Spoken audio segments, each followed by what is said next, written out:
नमस्कार,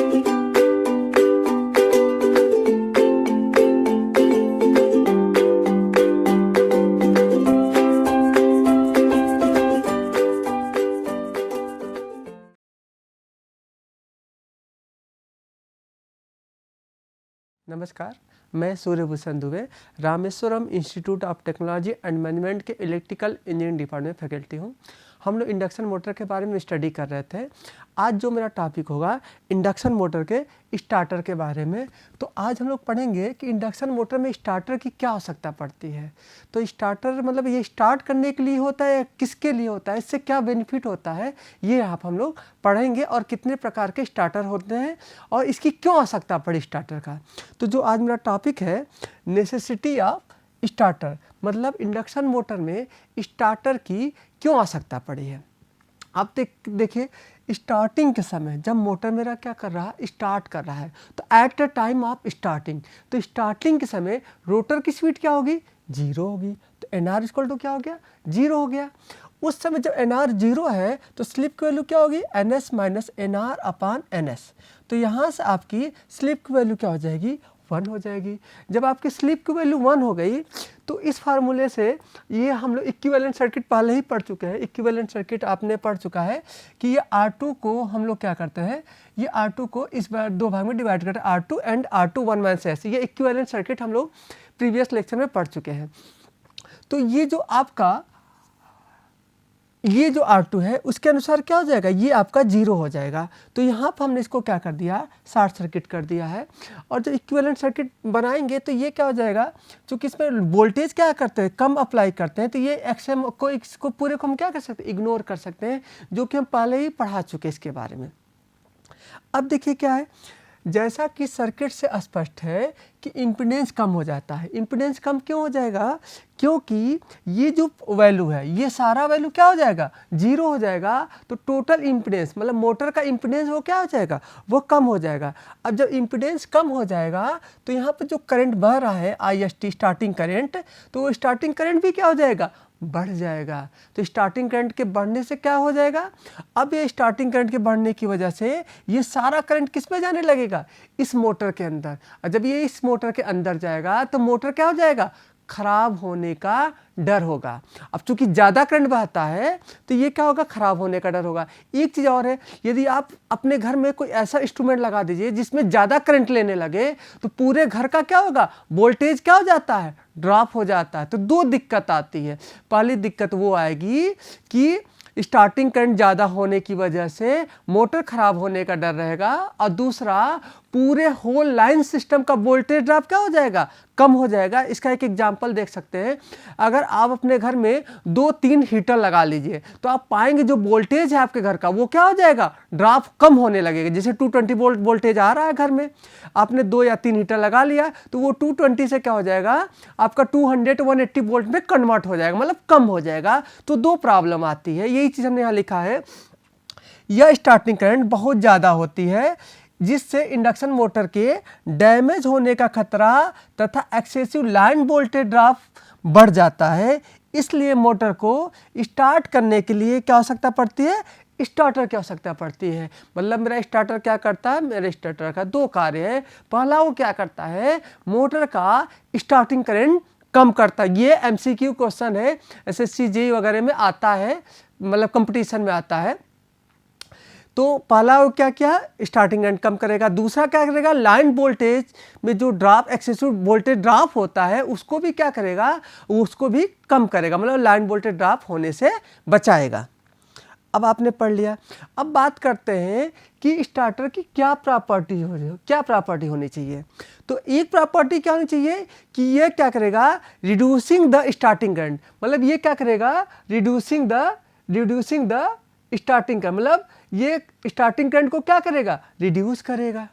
ठीक है। दूसरा क्या लिखे हैं, स्टार्टिंग के समय मैक्सिमम पॉसिबल टार्क पर, मतलब क्या होगा, जब करंट कम होगा तो टार्क भी क्या हो जाएगा, कम होगा, या वोल्टेज कम होगा तो करंट कम होगा और आपका वोल्टेज टार्क भी कम हो जाएगा। तो हम ऐसा करेंगे कि हमें क्या मैक्सिमम टार्क की कंडीशन बताएगा, कब हमें मैक्सिमम टार्क हमें मिले। मतलब स्टार्टिंग के समय मैक्सिमम पॉसिबल टार्क प्राप्त किया जाता है। मतलब पहला काम रहेगा करंट कम करना, और कितना मैक्सिमम करंट कम होने से टार्क कम होगा, लेकिन हमें उसको झेलना पड़ेगा, मतलब उसको कंप्रोमाइज़ करना पड़ेगा। लेकिन हम इतना भी कंप्रोमाइज़ नहीं कर लेंगे कि मेरा टार्क भी कम हो जाए, स्टार्टिंग टार्क नहीं, हम सोचेंगे हमें कितना मैक्सिमम टार्क प्राप्त हो सकता है जब कम होने के बाद भी। अब देखिए मोटर में यह दो प्रकार के होते हैं इंडक्शन मोटर में, एक स्मॉल मोटर होता है और एक लार्ज मोटर, मतलब छोटा मोटर होता है, एक बड़ा मोटर होता है। तो जो छोटा मोटर होता है वो 5 HP से कम मोटर को हम लोग छोटा मोटर बोलते हैं। अब चूंकि इसका क्या होता है, इसका जो शाफ्ट होता है उसका डायमीटर क्या होता है, कम होता है। तो कम होगा तो आप जैसे करंट उसको सप्लाई देंगे तो वो क्या होगा, उसके मोमेंट ऑफ इनर्शिया क्या होगी, इतनी ज़्यादा नहीं होगी, उसकी स्पीड क्या करेगी, तेज़ी से स्पीड पकड़ लेगी, मतलब तेज़ी से वो रन करने लगेगा। मतलब जैसे सप्लाई देंगे मोटर को हम जैसे सप्लाई देंगे उसकी स्पीड क्या होगी, तेज़ी से बढ़ेगी, क्योंकि उसका शाफ्ट क्या है, छोटा है। और जब उसका शाफ्ट छोटा है तो जो ये 1 - S/R2 ये वैल्यू क्या हो जाएगी, यहाँ पर स्लिप की वैल्यू क्या होगी, कम होगी। स्लिप की वैल्यू कम होने से ये रेजिस्टेंस पर क्या हो जाएगा, बढ़ जाएगा। इस रेजिस्टेंस बढ़ने की वजह से क्या हो जाएगा, इम्पीडेंस क्या हो जाएगा, इंक्रीज हो जाएगा। इम्पीडेंस इंक्रीज होने से स्टार्टिंग करंट क्या हो जाएगी, कम हो जाएगी। तो हम तो यही चाहते थे कि मेरा स्टार्टिंग करंट क्या हो, कम से कम हो। तो ऐसे मोटर, मतलब जो छोटे मोटर है उसमें स्टार्टर की आवश्यकता नहीं पड़ती है, लेकिन जो एक स्टार्टर लगाते हैं उसको बोलते हैं डायरेक्ट ऑनलाइन स्टार्टर। वो कहने के लिए स्टार्टर है, लेकिन इसमें थोड़ा एक दो चीज़ इसमें वो जैसे अंडर वोल्टेज प्रोटेक्शन कर देते हैं, ओवरलोड प्रोटेक्शन कर देते हैं। तो ये क्या है, इससे हम लोग क्या अंडर वोल्टेज प्रोटेक्शन और ओवरलोड प्रोटेक्शन ये दो चीज़ में और ऐड कर देते हैं डायरेक्ट ऑनलाइन में, तो जिसकी वजह से ये स्टार्टर बन जाता है। अगर ये दोनों चीज़ नहीं होते तो वो भी क्या होता है, वो भी डायरेक्ट ऑनलाइन स्टार्टर नहीं होता है। डायरेक्ट ऑनलाइन स्टार्टर मतलब उसको डायरेक्ट मोटर को क्या कर दे, सप्लाई से कनेक्ट कर दें और उसमें क्या करें, दो तरह का प्रोटेक्शन लगा दें। कौन कौन सा प्रोटेक्शन, एक अंडर वोल्टेज प्रोटेक्शन और एक ओवरलोड प्रोटेक्शन। तो वो क्या हो जाएगा, वो डायरेक्ट ऑनलाइन स्टार्टर हो जाता है। तो स्मॉल मशीन के लिए हम लोग क्या करते हैं, डायरेक्ट ऑनलाइन स्टार्टर का प्रयोग करते हैं। अब बात करते हैं लार्ज मोटर की बात करते हैं। लार्ज मोटर में क्या होता है, बड़ा मोटर है तो इसका डायमीटर भी क्या होगा, बड़ा होगा। अब ये क्या होगा, इसको सप्लाई देंगे तो इसका रोटर का शाफ्ट क्या करेगा, तेजी से जल्दी से नहीं घूमेगा, वो धीरे धीरे बढ़ेगा। क्योंकि कोई चीज़ वजन है तो मोमेंट ऑफ इनर्शिया की वजह से उसमें परिवर्तन का क्या करेगा, अपोज करेगा। और जब धीरे धीरे उसकी स्पीड बढ़ेगी तो ये जो वैल्यू है, ये वैल्यू 1 - S/R2 ये भी क्या करेगा, धीरे धीरे इंक्रीज करेगा। मतलब इंपीडेंस क्या कर रहा है, धीरे से, मतलब तेजी से नहीं बढ़ रहा है। जब तेजी से नहीं बढ़ेगा तो करंट भी क्या होगा, ये धीरे धीरे कम हो। मतलब स्टार्टिंग करंट खट से आया 100 एम्पियर, अब ये क्या होगा 99.5 होगा, धीरे धीरे कम होगा। और स्मॉल मोटर में क्या होता है, ये 100 एम्पियर से खट से 80 एम्पियर 60 एम्पियर कम तेजी से करंट कम होता है। जबकि लार्ज मोटर में करंट तेजी से कम नहीं होता है। अतः इसको स्टार्ट करने के लिए हमें कुछ मेथड लगाना पड़ेगा, जिसको हम लोग आगे पढ़ेंगे। रिड्यूस वोल्टेज स्टार्टर यूज करेंगे, मतलब वोल्टेज को हम कम करके हम लोग करंट कम करेंगे, उसको हम लोग बाद में पढ़ते हैं। तो यही चीज़ हमने लिखा है कि लार्ज मोटर के शाफ्ट का डायमीटर ज़्यादा होता है, इसलिए स्टार्टिंग के समय मोटर की स्पीड धीरे धीरे इंक्रीज करती है, जिससे इम्पीडेंस सेल्फ मतलब 1 - S/R2 इंक्रीज धीरे धीरे करती है। इस प्रकार स्टार्टिंग करंट धीरे धीरे कम होती है और मोटर के जलने का खतरा तथा एक्सेसिव लाइन वोल्टेज बढ़ने का खतरा भी क्या हो जाता है, बढ़ जाता है। उसमें क्या था, स्मॉल में ये तेजी से बढ़ जाता था। अब हम बात करते हैं starting of squirrel cage induction motor. एक तो दो तरह के, अभी तो हमने लार्ज और स्मॉल पढ़ा, लेकिन स्मॉल और लार्ज पढ़ा, लेकिन इससे पहले दो प्रकार के मोटर जो टेक्निकली होते हैं, एक स्क्विरल केज होता है, एक बाउंड। तो यहाँ पे जो अभी हम लोग स्टार्टर पढ़ रहे हैं वो स्क्विरल केज इंडक्शन मोटर की बात कर रहे हैं, बाउंड मोटर की बात नहीं कर रहे हैं या बाउंड मोटर की बात नहीं कर रहे हैं। अब यहाँ से अगर आप देखेंगे स्क्विरल केज इंडक्शन मोटर को स्टार्ट करने के लिए दो मेथड है। पहला मेथड क्या है, डायरेक्ट ऑनलाइन। डायरेक्ट ऑनलाइन किसमें हमने बोला कि स्मॉल मोटर मतलब छोटे मोटर के लिए प्रयोग किया जाता है, और रिड्यूस्ड वोल्टेज स्टार्टर किसमें प्रयोग किया जाएगा, वो लार्ज मोटर में प्रयोग किया जाएगा। ठीक है। अब यहाँ से जो स्टार्टिंग करंट होगी, तो अभी हमने स्टार्टिंग के समय वो क्या होगा, 1 minus S by S R2, ये क्या होगी, इसकी वैल्यू 0 होगी। तो ये जो इम्पिडेंस जो आएगा वो कौन सा आएगा, अगर आप देखेंगे तो इस समय इम्पिडेंस यही आएगा, R2 X1 S2 डैश और R2 डैश। तो यहाँ पर हमने लिखा स्टार्टिंग करंट। क्लियर है, तो वोल्टेज अपान इम्पिडेंस। अब हम लोग टॉपिक स्टार्ट करते हैं, डायरेक्ट ऑनलाइन स्टार्टर की बात करते हैं कि डायरेक्ट ऑनलाइन स्टार्टर कैसा होता है, मतलब ये कैसे काम करता है। अब यहाँ पर हमने देखा ये आपका मोटर है। क्लियर है, ये क्या आपका 3 फेज सप्लाई है, L1 L2 एंड L3। इस तीनों फेज को सप्लाई को क्या कर रहे हैं, हमने डायरेक्ट मोटर से कनेक्ट कर दिया है। अब यहाँ पर हमने क्या लगा दिया, कॉन्टेक्टर लगा दिए हैं। इस L1 के लिए ये L2 है और ये L3 है। अब ये L3, ये इस कॉन्टेक्टर को ऑन कैसे करते हैं, इसका ऑपरेशन समझते हैं कि कैसे ये वर्क करता है। पहले हम इसके बारे में ऑपरेशन समझेंगे, फिर इसके बारे में हमें और समझ में आएगा ऑपरेशन। अब देखिए क्या है, पहले हम क्या करेंगे, ये आपका फ्यूज है, फ्यूज तो ऑलरेडी कनेक्ट होता है। अब आप क्या करेंगे, यहाँ से आप ये देखिए कितने स्विच हैं, एक S1 स्विच है, एक S2 स्विच है और एक S3 स्विच है। ये दोनों स्विच क्या होते हैं, नॉर्मली क्लोज होते हैं। ये दोनों स्विच नॉर्मली क्लोज होते हैं और ये क्या होते हैं, ये स्विच होते हैं नॉर्मली ओपन होते हैं। ये स्विच आपका नॉर्मली ओपन होता है, मतलब S1 नॉर्मली ओपन होगा और S2 और S3 क्या होंगे, नॉर्मली क्लोज होंगे, NC होंगे मतलब। ठीक है, अब आपने क्या किया, इस स्विच को ऑन किया। हमने बोला ये नॉर्मली ओपन थे, आपने इसको पुश किया। पुश करेंगे तो क्या हो जाएगा, ये भी क्लोज था, ये भी क्लोज था और ये क्या है, ये स्विच नहीं है। आप ये क्या हो जाएगा, ये ऑलरेडी ये भी नॉर्मली ओपन, नॉर्मली ये भी क्लोज रहता है, ये स्विच नहीं है बट नॉर्मली क्लोज। इसके बारे में भी बात करते हैं। तो ये क्या हो जाएगा, L1 और L2 की सप्लाई कहाँ पहुंची, L1 और L2 की सप्लाई आप ध्यान से देखिए, ये इस कॉइल के अंदर पहुंच गई। अब ये कॉइल क्या करेगा, ये इस कॉइल क्या करेगा, M1 M2 जो इससे कनेक्ट है, ये क्या करेगा, अपनी तरफ अट्रैक्ट करेगा और अट्रैक्ट करने पर क्या हो जाएगा, ये L1 कनेक्ट हो जाएगा, L2 कनेक्ट हो जाएगा, L3 कनेक्ट हो जाएगा, तीनों कॉन्टेक्टर कनेक्ट हो जाएंगे और ये ऑक्सिलरी कॉन्टेक्टर A और B से कनेक्ट हो जाएंगे। क्लियर है, अब जब ये A और B से कनेक्ट हो जाएंगे तो अब सप्लाई देखिए किससे जाने लगा, एक इससे गया और यहाँ पर जाने के बाद, यहाँ से जाने के बाद यहाँ पर इसके देखिए एक रास्ता ये था, ये क्या हो जाएगा, आप जैसे छोड़ेंगे ये ओपन हो जाएगा। अब करंट किससे होकर जाने लगा, अब ये इसके थ्रू जाने लगा। क्लियर है आपको, इसके थ्रू होकर जाने लगा।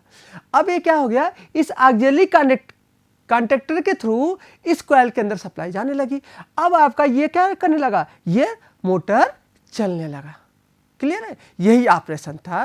मतलब आप जैसे ही क्या करेंगे, आप इसको स्टार्ट बटन को पुश करेंगे तो ये क्या हो जाएगा, ये कॉइल इनर्जाइज हो जाएगा। इनर्जाइज होने के बाद M1 M2 एंड M3, ये M1 मान लेते हैं, इसको M2 बोल देते हैं, इसको M3, ये तीनों का मेन कॉन्टेक्टर क्या हो जाएंगे, L1 L2 L3 से कनेक्ट हो जाएंगे और ऑक्सिलरी कॉन्टेक्टर भी कनेक्ट हो जाएगा।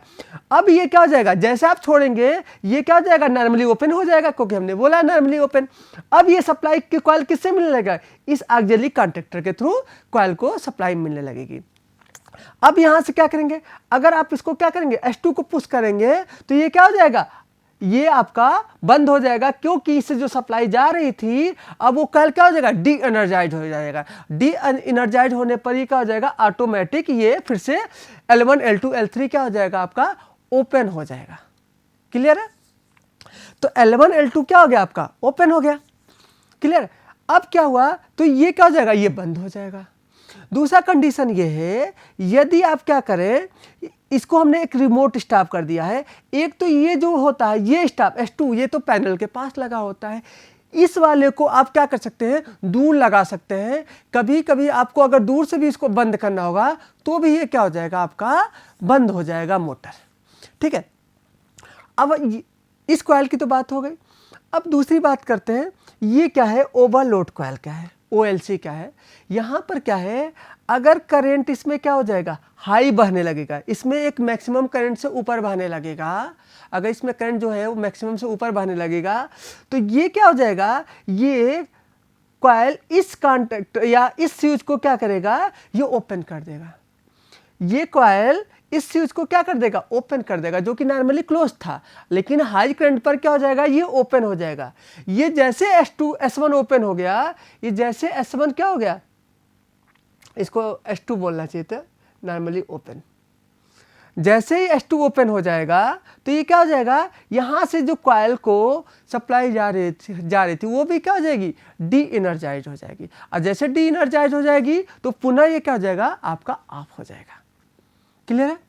तो इसमें हमें कितने तरह के प्रोटेक्शन आपको देखे, एक तो प्रोटेक्शन हमने ये पाए, यहाँ से हम लोग देख सकते हैं, एक प्रोटेक्शन हमने ये पाया, अभी इसकी हम बात करते हैं, ओवरलोड प्रोटेक्शन अभी हमने देख लिया। ओवरलोड प्रोटेक्शन, ओवरलोड हमने क्या कहा कि ये जो स्विच S1 था वो क्या हो जाता है, इसमें हाई करंट के बहने पर ये क्या कर सकता है, ये S1 स्विच ओपन हो जाता है, जो कि नॉर्मली क्या था, ये क्लोज था। अब बात करते हैं अंडर वोल्टेज प्रोटेक्शन कैसे होता है। अंडर वोल्टेज प्रोटेक्शन मतलब जब आपका वोल्टेज कम आने लगे, मतलब पहले 440 वोल्ट था और वो कितने वोल्टेज में कन्वर्ट 380 वोल्ट आने लगेगा, तो मोटर क्या करेगा, कम वोल्टेज पर भी चलने लगेगा, लेकिन ये क्या करेगा, ऐसे कंडीशन पर ये मोटर को खुद ही डिस्कनेक्ट हो जाएगा। कैसे डिस्कनेक्ट हो जाएगा, अभी हमने बोला डायरेक्ट ऑनलाइन और डायरेक्ट सप्लाई लगाने में एक ही अंतर है। डायरेक्ट जब आप मोटर को सप्लाई दे देते हैं तो उसमें ये तीनों प्रोटेक्शन नहीं होते हैं, लेकिन जब डायरेक्ट ऑनलाइन स्टार्टर से स्टार्ट करते हैं तो उसके अंदर ये तीन प्रोटेक्शन इंक्लूड हो जाते हैं। अब देखिए क्या है, दूसरा प्रोटेक्शन की बात करते हैं, अंडर वोल्टेज प्रोटेक्शन, मतलब ये जब 440 वोल्ट था ये 380 वोल्ट में क्या हो गया, कन्वर्ट हो गया। अब कैसे ये अपने आप बंद होगा, देखिए क्या होगा, आप ध्यान से देखिए, इस कॉइल को जो सप्लाई आ रही है वो किस फेज से आ रही है, L1 और L2 से ये सप्लाई जा रही है। अब यहाँ पर जो 440 वोल्ट था वो किस में कन्वर्ट हो गया, वो 380 वोल्ट में मान लेते कन्वर्ट हो गया।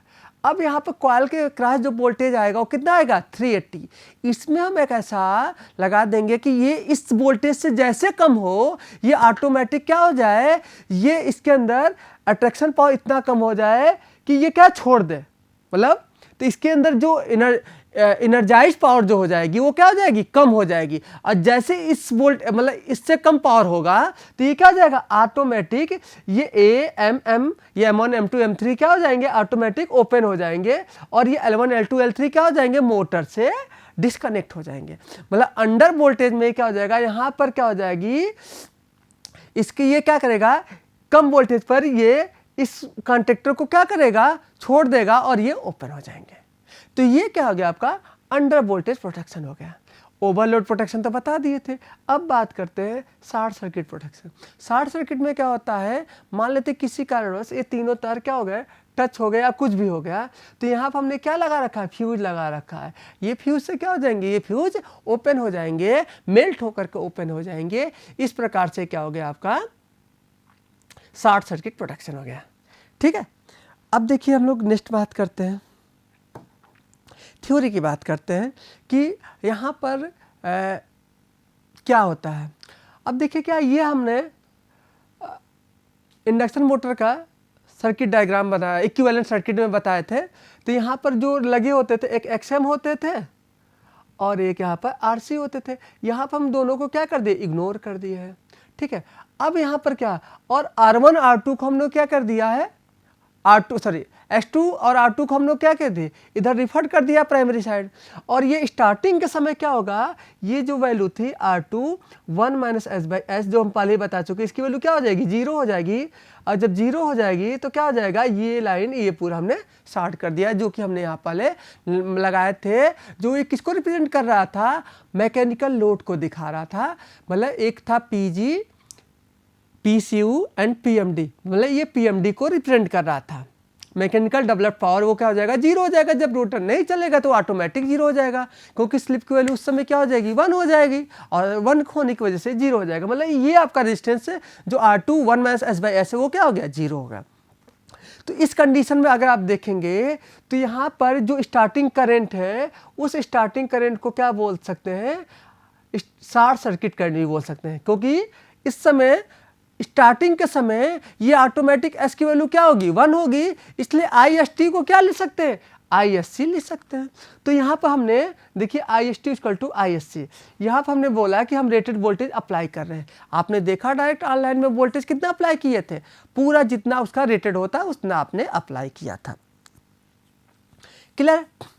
अब देखिए यहाँ से जो जाएगा I S C equal to हमने लिखा V1 अपान, मतलब ये वोल्टेज जो आपने अप्लाई किया, अंडर रूट R1 R2, ये दोनों आपस में क्या है, सीरीज में है, R2 डैश अब प्लस यहाँ पर J X1 X2 था, तो ये क्या हमने, तो यहाँ से क्या हो जाए X1 प्लस X2 डैश का होल स्क्वायर हो गया। ठीक है, हमने क्या इसको स्टार्टिंग करंट बोला, तो इस इम्पिडेंस को हम लोग क्या बोल सकते हैं, इस इम्पिडेंस को शॉर्ट सर्किट इम्पिडेंस बोल सकते हैं। क्यों बोलेंगे, क्योंकि ये क्या है, ये शॉर्ट सर्किट कंडीशन पर है, मतलब स्टार्टिंग के समय पर ये क्या थी, वैल्यू 0 थी, ये शॉर्ट सर्किट कंडीशन हो गए।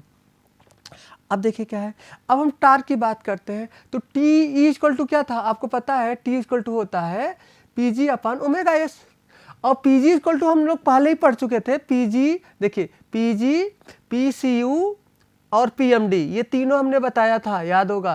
पी जी इक्वल टू क्या लिखते थे, I two square R two by S लिखते थे, और P C U equal to क्या लिखते थे, I two square R two लिखते थे, और P M D equal to क्या लिखते थे भाई, I two square 1 minus S by S R two लिखते थे। ठीक है, तो यहाँ से पी जी इक्वल टू क्या आ गया, ये आ गया, P G equal to I two square R two by S, लेकिन ये क्या है, टोटल पावर की बात कर रहे हैं, तो वो क्या करेंगे 3 से मल्टीप्लाई कर दिए, तो ये आ गया। तो हम यहाँ की वैल्यू अगर हम यहाँ रखें 3 I two square R two by S upon omega S, omega S क्या है, आपका सिंक्रोनस स्पीड है। ठीक है, एंगुलर सिंक्रोनस स्पीड है। तो यहाँ से अगर आप देखेंगे ये वैल्यू क्या है, ये सिंक्रोनस स्पीड क्या रहेगी, ये कांस्टेंट होगी। इसका मतलब जो टार्क है वो किसके प्रोपोर्शनल है, I two square R two by S के प्रोपोर्शनल है। क्लियर है। अब हमने बोला स्टार्टिंग के समय, तो स्टार्टिंग के समय जो टार्क है तो के I two S T I two square 2 S T, मतलब ये हमने क्या लिखा है, सेकेंडरी साइड हमने लिखा है, इसलिए हमने ये लिख दिया है I R two by S लिखा।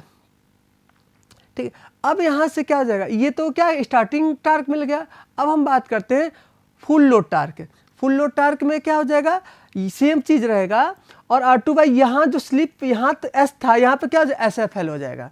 अब ये ध्यान देखिए, स्टार्टिंग के समय एस की वैल्यू क्या होगी, 1 होगी।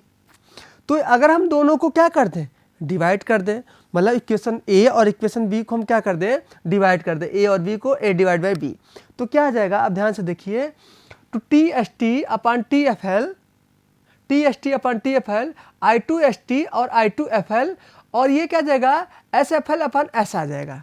और यहाँ पर ये एस ये स्लिप किस समय का था, ये स्लिप स्टार्टिंग के समय का था, तो स्टार्टिंग के समय स्लिप की वैल्यू क्या हो जाएगी, 1 हो जाएगी। तो क्या जाएगा, ये आपका पूरा ये आपका फार्मूला आ जाएगा, मतलब ये डिराइव होकर के निकला। अब हम बात करते हैं, आप बोलेंगे सर ये सेकेंडरी साइड का करंट है, हम प्राइमरी साइड का करंट चाहते हैं, तो प्राइमरी साइड का जब करंट करेंगे तो ये क्या है, आपको पता है कि N1 upon N2 equal to I2 upon I1, तो यहाँ से वो चीज़ निकल लीजिए। तो यहाँ से क्या हो जाएगा, ये जो करंट सेकेंडरी साइड था वो किस में बदल गया, वो प्राइमरी साइड में बदल गया। तो यहाँ से हमने क्या लिखा, टी एस टी मतलब starting current upon full load current equal to starting current upon full load current upon full load slip. तो ये क्या मिला, मुझे एक डेरिवेशन मिला। इस डेरिवेशन क्या है, बहुत इंपॉर्टेंट डेरिवेशन है। एक चीज़ और है, तो स्टार्टिंग करंट को हम क्या बोल सकते हैं, शॉर्ट सर्किट करंट भी बोल सकते हैं। तो यहाँ पर हमने IST की जगह ISC लिखा। तो ये क्या है, ये बहुत इंपॉर्टेंट, इससे कई सारे न्यूमेरिकल भी आते हैं, JEE में आते हैं, असिस्टेंट इंजीनियर में आते हैं, गेट में भी आते हैं, ES वगैरह में भी आते हैं।